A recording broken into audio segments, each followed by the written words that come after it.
rek daanaka on est complice te complicité boobu moom la ñuy bañ ci biir mafia bi. Ousmane seen responsabilité ci audio yi ñuy wax nee nañ gars yi nee nañu seen adversaires yi nee nañu ñu ngi préparé yeneen audio yi nga xam ne nii da ngeen koy monter et tout audio yi da ngeen cee dugal seen loxo wala. non loolu moom ay waxi kasaw la rek ngeen baal ma waaye audio yi ni ñu ko gisee la ko ñëpp gisee voilà dañu jékki-jékki gisee ay audio génn ñu dégg fa ay baatu Mamour Diallo ñuy wax ci complot boo xamante ni depuis lors ñun xamoon nañ c'était un complot dañu ñëw rek confirmer loolu. donc voilà c'est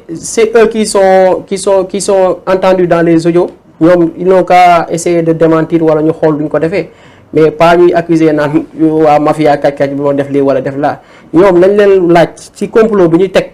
pour éliminer Ousmane Sonko dañ leen laaj ñoom nañ wax ci loolu moo gën ñuy wax ay yeneen ay dilatoire naan ay audio yi fii audio yi laa ñoom mënuñu weddi audio yi mënuñ ko weddi voilà donc mi ngi noonu que chacun assume sa responsabilité rek voilà parce que ñoom vraiment ñi ñu yor réew mi xam nañ ni jaaduwul askan wi weddi nañ leen donc li fi des rek mooy ay manipulation ay complot rien que pour mën a s'éterniser au pouvoir te loolu askanu Sénégal duñ ko seddaan parce que troisième mandat moom du fi am incha allah voilà. Charles Fossin tamit leneen li ngeen gën a fës temps yi mooy collecte de fonds en faveur du capitaine Touré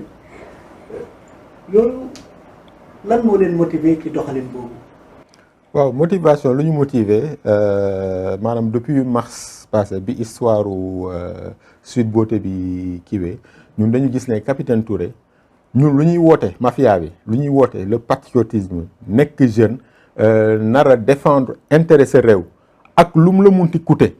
ñun loolu la ñu gis ci moom donc dafa nekk koo xam ne au passage ñu ngi koy saluer di ko encourager di ko naan fu mu ko jàpp foofu la jeunesse Sénégal dañu nar a roy ci moom donc ceci étant dit ñun ci la ñu jàpp ne kii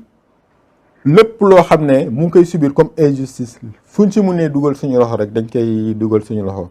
donc c'est pas la première fois ñuy def collecte de fonds pour ne pas tirer en longueur bii ni bu ñu yëgee nii takk que dañ ko dàq fa mu nekkoon ñu ne faut ñu agir te bu ñu agir du ñu agir en solo mafia bi comme ni ñu ko waxee mafia bi ñëpp la preuve en un temps record franchement def nañu levée de fonds bi nga xam ne daanaka musu fi am pratiquement donc loolu noonu c'est une fierté pour nous et j'en profite pour remercier sénégalais yëpp de tous bords yi nga xam ne de manière anonyme ku nekk sa 500 sa 1000 francs sa 2000 sa whatever loo munti am dugal nga si parce que ça dépasse la personne du capitaine Touré mais en fait c'est un concept pour wane ne la jeunesse sénégalaise léegi dafa consciente et dafa décider prendre ses responsabilités que solidarité boobu parce que mafia bi dañuy jéem a prôner benn solidarité bi nga xam ne sénégalais yi loolu lañ nar a xalaatee ñun entre nous on doit pouvoir s'organiser pour faire des choses l'exemple de cette collecte de fonds par exemple mun na inspirer ay jeunes ñu regrouper wu def benn collecte genre crowdfunding di financer seen projet loolu kese moo tax jox mafia bi donc capitaine Touré franchement li ñu ko defal nii sax dañ ko xeeb parce que jàmbaar la tuuti na ay ndaw yu mel ni moom jàng am xam-xam nekk ci position bi nga xam ne su leen neexee ñu jël corruption bi nga xam ne day feeñ seen dañ leen koy proposer mais non dañu décider ne lenn moo am dañu gëm yàlla te ku gëm yàlla daanaka amoo looy ragal te ci dëgg rek ngay dox. Ousmane ci collecte de fonds bi. waaw collecte de fonds bi dañ ciy sant sénégalais yëpp parce que mënoon nañu woote du ñu ci fekk si mais macha allah bañ ko wootee ñoom ñëpp fekk si nañ parce que xam nañ ni l'intention était noble def nañ ko on a battu des records je pense que en une demi-journée nga récolté ci 20 millions je pense que du ma ni musul am Sénégal de mais gëj na fi donc loolu dañ koy santé peuple sénégalais bi di aussi di encourager capitaine Touré di ko wax ni loolu moom moo ko liggéey ci Sénégal daal. parce que mais ñi promettre ñëpp dinañ joxe. mu ni ñi promettre ñëpp dinañ joxe. waaw en fait du question promettre sax mais benn plateforme la bu ñu ubbi muy Kopar Express képp ku am sa dërëm wala sa ñaar dërëm nga def foofu ba somme bi egg si foofu. voilà boo demee boo duggee ci cagnotte bi di nga gis somme bi affiché foofu. Actuellement on est à 35 millions. Les numéros qu'on avait mis aussi en place ont recueilli plus de 4 millions de francs CFA. La cagnotte continue parce que sénégalais yi ñoom ñoo décidé ni dañuy teral capitaine Touré dañ leen di permettre kenn ku nekk nga def ci sa dërëm ba baa fi muy yam incha allah ñu jël ko jox ko la conservé. beneen ku ñu mën a jàppee comme victime Cheikh Omar Diagne ñu may wax léegi ne salaire am dañ ko suspendre par exemple. est éligible à cette collecte là wala. waaw bien sûr tout est possible hein ñun comme on fonctionne au niveau de la mafia nekkul man Christian maay décider nekkul sama frère Ousmane mooy décider dañuy réunir waxtaan ku nekk joxe idée lu ñu retenir loolu la ñuy def donc présentement moi personnellement je peux pas me prononcer naan mafia bi na def lii mais lu ñu xam daal lu ñu mun wax moi ce que je peux dire à titre personnel et au nom de la mafia parce qu'on le partage tous mooy Cheikh Omar Diagne dafa subir injustice première injustice bu muy subir mooy lu ñu ko def nii jël ko jaay ko doole saaga ko menacé ko dem dugal ko ci dem emprisonné ko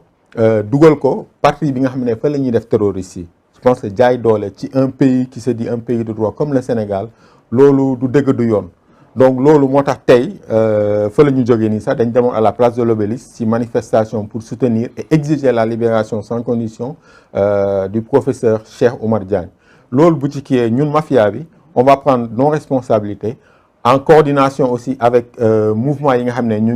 ngi fi ñi nga xam ne ils étaient présents aujourd'hui à la manifestation pour exiger la libération de Cheikh Omar Diagne ñu xool lan la ñu mun def su demandé wee vraiment qu'on puisse faire une cagnotte dañ koy def parce que déjà am na ñu entamé woon loolu mais moom ci boppam l'intéressé dafa bañoon mais quand on a eu l'information que dañu dagg salaire am léegi ñun demandé tuñ ko dara dinañ ci waxtaan si la décision est de lui faire une cagnotte dinañ ko defar cagnotte comme ni ñu ko defee capitaine Touré après au Sénégalais ku nekk loo yéene rek nga joxe après lu ñu dajale daal ñu jël ko jébal ko mais toutefois il faut que ça soit clair mooy le combat pour sa libération il n'est pas négociable dinañ ci taxaw tem et ci fan yi di ñëw en tout cas toutes les organisations ak mouvements yi nga xam ne présentoon nañ fële dinañu xool ensemble yan action la ñuy mener pour vraiment ñu libérer ko. Ousmane ci Cheikh Omar Diagne. waaw Cheikh Omar Diagne moom nous lui apportons tout notre soutien parce que dañoo gis ni dañ koy jaay doole nguuru Macky Sall moo ko bëgg a prendre en otage parce que position yi mu doon jël neexuleen par rapport ci affaire góor jigéen yi et tout xam nga ba pare di siwal seen njuut njaaj yi ñuy def parce que Cheikh Omar Diagne gis nañu da doon def ay live sur Facebook il intervenait aussi sur tous les plateaux à chaque fois il dénonçait les injustices du régime de Macky Sall ces scandales et tout donc ñoom loolu lañ ko meree ba bëgg ko neutraliser et ils en ont profité de sa sortie de ànd sàmm jikko yi manipuler opinion bi jaxase ko benn communauté dans le but de mieux le réprimer te loolu ñun on a compris leur jeu te duñ ko nangu tey duñ ko nangu ëllëg Cheikh Omar Diagne aujourd'hui est un otage de Macky Sall te nous exigeons sa libération dans les plus brefs délais et comme l'a dit mon ami Christian Foster ce n'est pas du tout négociable Macky Sall bu bëggee jàmm ci réew mi na doxal jàmm na bàyyi gor yi muy jéem a toroxal di leen tëj ci kaso bi comme ñu def ay capitaine Touré loolu askan bi dafa taxaw léegi mënatuñ seetaan loolu mënatuñ ko seetaan na doxal démocratie doxal jàmm 2024 bu jotee mu dem ci jàmm ak salaam bàyyi askan bi ci jàmm ak salaam parce que waruñu koo gën a gore ndax bañ koy fal bakkan dootul mais ba mu toogee ba léegi nag ay bakkan a ngi rot ay nit ñu ngi leen di toroxal di leen humilier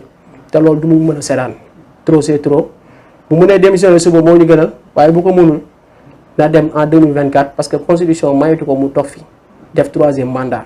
nul ne peut faire plus de 2 mandats consécutifs la article 27 de la constitution du Sénégal wax na respecté loolu bàyyi réew mi ci jàmm ñu organiser ay élection libre et transparente ki bëgg a ji ki gagné mu gagné dans la paix Sénégal nekk ci jàmm loolu daal lañ koy wax moom Macky Sall. waaw dernier mot je lance un appel d'abord à la jeunesse sénégalaise dama leen di wax que ñu ngi jublu ci ay jours électoraux maanaam le 31 juillet les élections législatives assemblée dama jàpp ne moom ci 3 pouvoirs yi fi présent exécutif judiciaire ak législatif pouvoir législatif bii di assemblée moom moo gën a am solo parce que foofu la ñuy voter les lois yi nga xam ne ñoom ñooy doxal dëkk bi donc dafa nar a nekk élection bi nga xam ne naruñ ko soofantal naruñ ko négliger donc damay lancer un appel à la jeunesse les primo-votants ñi nga xam ne ba léegi voté guñu ngallaawaay dem leen jëli seen carte d'identité dem leen jëli seen carte d'électeur ba pare je pense que la majorité de la jeunesse ñu ngi nekk fi di chômer ci chômage la ñu nekk ñii dañuy jàng déjà seen jàng normalul sax parce que pour ñu orienter leen wala ñu fay seeni jàng ñi nekk ci privé bi par exemple état bi jël engagement ne da leen di fayal pour ñu jàng gisoon nañ fi ay temps yu yàggul dara ñu am problème donc jeunesse bi mu ngi souffrir régime Macky Sall nekku fi pour jeunesse bi donc jeunesse bi moom na mobiliser wu comme ni ko mafia kàcc yi di wootee ñu dem jëli seen carte d'électeur taxaw tem pour effacer fii ñi nga xam ne ñoom ñoo yor en ce moment la majorité à l'Assemblée nationale muy waa Benno Bokk Yaakaar ñu effacer leen ñu nangu majorité bi seen loxo ba pare commencer dawal mooy programme bi nga xam ne sénégalais yi dinañ ci gis seen bopp. ñu ngi lancer tam un appel à suñu yaay yi suñu papi yi ñoom ñi nga xam ne chaque élection daanaka ñoom ñooy jiitu ci bureau vote yi 2019 ci élection présidentielle yi ñu ci bëri si ñoom dañuy doon ne bàyyi leen ñu mayaat Macky Sall deuxième mandat que yeneen candidats yi ñoom nañu xaar ba bii di ñëw mais je pense que léegi du ñu xaar ba 2024 ce régime là a fini de nous montrer que Sénégal taxu koo jóg fu ñu nekk nii c'est un régime qui est aux abois te askanu Sénégal taxu koo jóg comme ni nga ko waxee donc suñu papi suñu yaay ñoom tamit non seulement nañu def un vote bi nga xam ne pour le peuple sénégalais lors des législatives mais aussi ku ci yor ay doom ay sët ku ci yor ay neveu ay nièce na nga leen sensibiliser ndax ñoom tamit ñu dem jëli seen carte d'électeur ndax ñoom tamit ñu taxaw ngir vraiment xeex nguuru Macky Sall ndax lu nakari Macky neex nañu loolu du wax bu ñuy sànd ci àll wax boo xam ne dafa nar a interpeller tout Sénégalais parce que c'est pas un secret de polichinelle que dëkk bi nekkul di dox te ñoom fu ñu nekk nii taluñu sa askanu Sénégal lan la ñu tal mooy nu ñuy mbuxumee nu ñuy modifier loi yi pour vraiment nu ñuy gagner élection yi comme ni ñu ko defee en 2019.